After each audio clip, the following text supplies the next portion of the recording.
Good morning, students. This is science class, and we are studying chapter number 1, nutrition in plants. हमने कहाँ तक पढ़ लिया था? प्लांट्स में न्यूट्रिशन कहाँ से आ रहा है? हमने पढ़ा था कार्बोहाइड्रेट्स के बारे में. कार्बोहाइड्रेट कहाँ से आ रहे थे? फोटोसिंथेसिस से. उसके बाद हमने पढ़ा था प्रोटीन, फैट्स, ये सब कहाँ से आ रहे थे? सोइल में जो नाइट्रोजन होती है वहाँ से आ रहे थे, जो एनवायरनमेंट से प्लांट्स ले लेते हैं, क्योंकि ये क्या है, नाइट्रोजनस सब्सटेंस होते हैं, ये हमने बताया था. और हमने क्या पढ़ा था? मिनरल्स. मिनरल्स भी कहाँ होते हैं? सॉइल में प्रेजेंट होते हैं, जो रूट्स के थ्रू फिर लीव्स तक पहुँच जाते हैं. ठीक है, हमने ये पढ़ लिए थे. अब हम पढ़ते हैं अदर मोड्स ऑफ न्यूट्रिशन. चलिए आगे स्टार्ट करते हैं. Other modes of nutrition in plants. There are some plants which do not have chlorophyll. They cannot synthesize their food. How do they survive and from where do they get nutrition? Like humans and animals, such plants are dependent on food products by other plants. They use the heterotrophic mode of nutrition. अब सबसे हमारे पास क्या word आया? Heterotrophic. Heterotrophic mode of nutrition कौन सा था? मैंने आपको कल बताया था, 2 न्यूट्रिशन बताए थे, ऑटोट्रॉफिक एंड हेट्रोट्रॉफिक. ऑटोट्रॉफिक वो था जिसमें अपना फूड प्लांट्स खुद बना रहे थे, वो ऑटोट्रॉफ्स थे. हेट्रोट्रॉफिक न्यूट्रिशन में क्या था कि ऑर्गेनिज्म दूसरों पर डिपेंडेंट होते हैं, ऑटोट्रॉफिक पर डिपेंडेंट होते हैं. जो अपना फूड खुद बना लेते हैं उनसे ये लोग फूड ले लेते हैं. और हेट्रोट्रॉफिक ये था. तो कुछ प्लांट्स ऐसे भी होते हैं जो हेट्रोट्रॉफिक मोड ऑफ न्यूट्रिशन में होते हैं, जिनमें क्या होता है, जो अपना फूड खुद नहीं बना सकते और वो दूसरों से अपना फूड लेते हैं, दूसरे प्लांट से अपना फूड लेते हैं. तो चलिए हम आगे देखते हैं. Look at the figure 1.5. Do you see yellow tubular structure twining around the stem and branches of a tree? This is called cuscuta, अमरबेल. It do not have chlorophyll. It takes readymade food from the plant. देखो ये figure देखो, एक 1.5. ये कौन सा tree है? ये अमरबेल का ट्री है. इसमें क्या होता है, इसमें आपको दिख रही हैं ये छोटी छोटी ब्रांचेस हैं जो इस मेन पेड़ पे क्लाइंब कर रही हैं, मतलब इस पे लटक रही हैं. तो ये क्या होता है, इस मेन पेड़ को हम बोलेंगे होस्ट. क्या बोलेंगे? होस्ट बोलेंगे. और जो इस पे क्लाइंब कर रही हैं इसको हम क्या बोलेंगे? पैरासाइट. ये 2 नए वर्ड आए हमारे पास, होस्ट एंड पैरासाइट. होस्ट क्या होता है? ये होता है मेन प्लांट जिसके अंदर क्लोरोफिल भी है और वो फोटोसिंथेसिस भी कर रहा है. अब वो फोटोसिंथेसिस कर रहा है मतलब अपना फूड खुद बना रहा है. अब एक होता है पैरासाइट, मतलब ये इसके अंदर क्लोरोफिल भी नहीं है. क्लोरोफिल नहीं है तो मतलब ये फोटोसिंथेसिस भी नहीं कर पाएगा. अब फोटोसिंथेसिस नहीं करेगा तो इसमें फूड आएगा कहाँ से? ये अपना फूड लेगा होस्ट से. होस्ट इसको फूड दे देगा. देखिए आगे पढ़ते हैं. The plant on which it climbs is called host. Since it deprives the host of valuable nutrients, it is called parasite. हमने देख लिया host क्या होता है, हमने देख लिया parasite क्या होता है. Are we and the other animals also parasites for the plants? तो हमने क्या देखा? होस्ट क्या होता था? जो मेन प्लांट होता था, जो अपना फूड खुद बना रहा है. पैरासाइट कौन सा होता है? जो अपना फूड खुद नहीं बना सकता और वो होस्ट के ऊपर डिपेंडेंट होता है. ठीक है, चलिए आगे देखते हैं. Have you seen or heard of plant that can eat animals? There are few plants which can trap insects and digest them. Is it not amazing? Such plants may be green or some other color. Look at the figure 1.6. Figure 1.6 देखते हैं हम.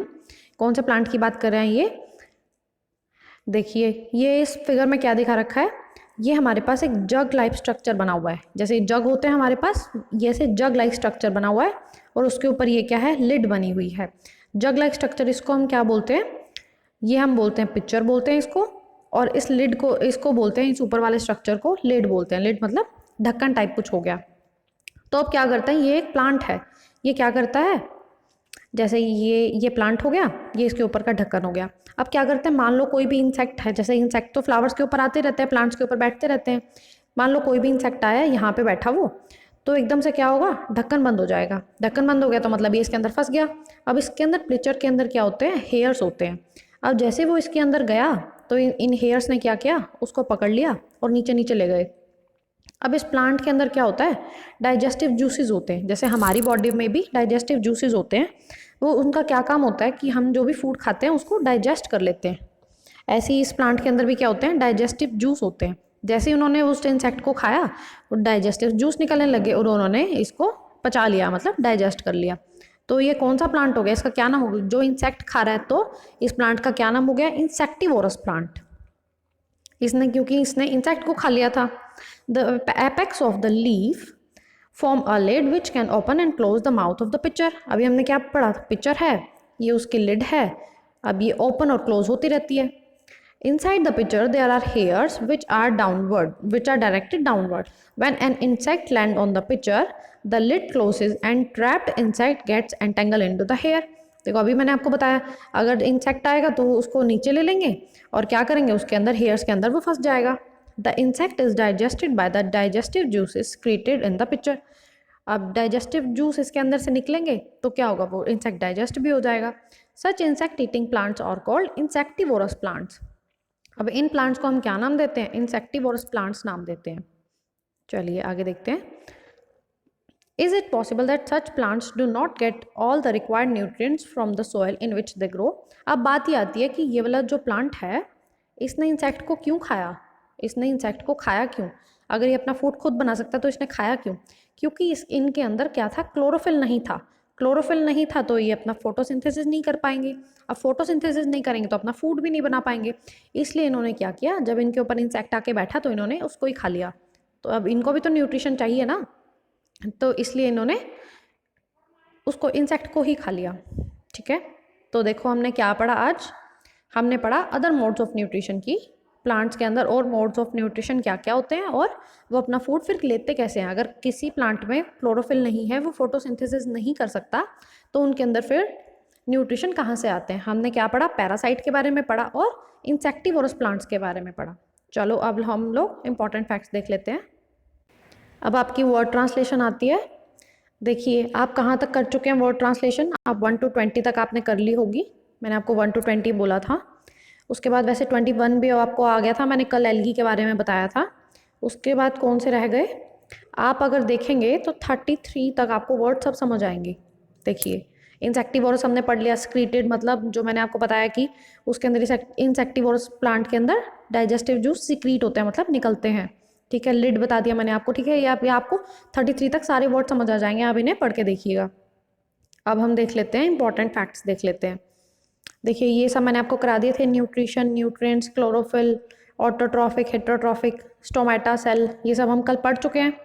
और क्या रह गया, अब देखिए cell membrane, cytoplasm, nucleus, photosynthesis, ये सब मैंने आपको पढ़ा दिया था कल ही। आज का देख लेते हैं। सबसे पहले आता है insectivorous plant, insect eating plant. अभी मैंने आपको अच्छे से समझाया कि कौन से प्लांट होते हैं वो। इंसेक्टिवोरस प्लांट को मैंने आपको अच्छे से समझा भी दिया, जो इंसेक्ट्स को खा जाते हैं। ठीक है, नेक्स्ट आता है host, the organism that provides nutrient to other organism. मैंने आपको बताया था एक तो मेन पेड़ होता है हमारा, ये मान लो ट्री है, ये तो है होस्ट क्योंकि ये अपना फूड बना रहा है। इसके ऊपर क्या होते हैं, इसके ऊपर अलग से मान लो कोई प्लांट उग रहा है तो वो क्या हो जाएगा, वो पैरासाइट हो जाएगा। मतलब इस होस्ट से ही उसने अपना फूड ले लिया तो वो हो गया parasite. The organism which drive nutrition from other organism without benefiting the host. मतलब विदाउट बेनिफिटिंग का क्या मतलब हुआ कि ये होस्ट को कुछ भी दे नहीं रहा बदले में, बस इससे फूड लेता ही जा रहा है, इसको बदले में कुछ नहीं दे रहा। तो ये हमने होस्ट और पैरासाइट के बारे में भी पढ़ लिया। अब आपका सिर्फ एक इंपॉर्टेंट फैक्टर रह गया, सेप्रोट्रॉफिक न्यूट्रिशन। इसके बारे में हम कल चैप्टर में पढ़ेंगे। तो आपको ये सारे इंपॉर्टेंट फैक्ट्स लर्न करने हैं और 1 to 30 या 33 तक आपको वर्ड ट्रांसलेशन भी पढ़नी है। ठीक है, तो चलिए आज इतना ही करते हैं, बाकी नेक्स्ट क्लास में करेंगे। Thank you students.